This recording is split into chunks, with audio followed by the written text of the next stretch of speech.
Hi everyone, this is Bridget here.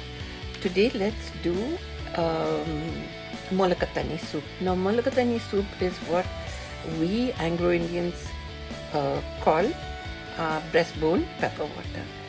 So this Mulligatawny soup is actually a colonial Anglo-Indian dish that originated during the British Raj, and it can be prepared with meat or poultry or as per one's choice. And in the olden days, leftover beef bones that was used for curries and fries were used in its preparation. And it's a one pot, one bowl meat which is so nourishing and healthy and filling. So Mulligatawny soup was actually the anglicized version of the Tamil Mulligatawny, meaning pepper water. So as its name suggests, it was originally pepper water which took its origins in the Madras Presidency during the days of the Raj.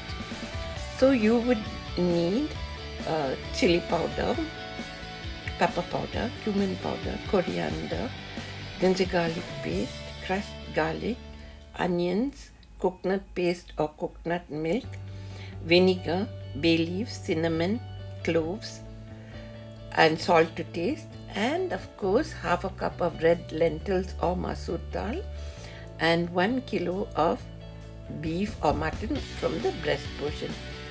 So place all these ingredients together with 6 cups of water in the pressure cooker and pressure cook for about 15 to 20 minutes, and then you let the pressure die down.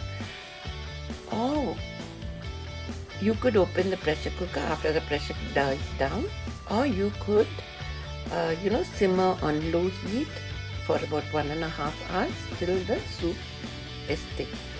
So your Mulligatawny soup is ready. It's healthy.